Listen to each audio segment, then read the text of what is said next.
দর্শক, cow mat সম্বন্ধে কম বেশি আপনারা সকলেই জানেন। আজকের ভিডিওর যে মূল বিষয় সেটা হচ্ছে ফোম ম্যাট না রাবার ম্যাট, কোন ম্যাটটি আপনার ফার্মের জন্য বা আপনার গরুর জন্য বেস্ট হবে। দর্শক, আমি 200-র উপর ফার্ম ভিজিট করেছি এবং সেখানে দেখেছি বিভিন্ন ফার্মারের বিভিন্ন রকম চয়েস। দর্শক, ফোম ম্যাট বা ইভা ম্যাট এটা হলো গদি ম্যাট। এটি গরুর জন্য খুবই আরামদায়ক একটি বিছানা।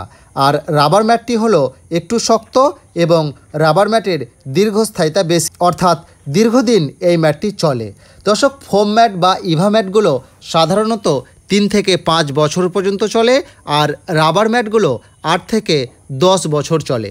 আপনি যদি ভাবেন আপনার গরুকে অত্যাধিক আরামে রাখবেন, গদির মধ্যে রাখবেন, তাহলে ফোম ম্যাট বা ইভা ম্যাট ব্যবহার করুন। আর যদি ভাবেন ম্যাট দীর্ঘদিন চলুক, গরুর আরামের অতটা প্রয়োজন নেই, তাহলে রাবার ম্যাট ব্যবহার করুন। দর্শক, শেষে আমি একটা কথা আপনাদেরকে বলবো, যদি আপনার হলস্টিয়ান গরু হয় তাহলে আপনি অবশ্যই ফোম ম্যাট ব্যবহার করুন।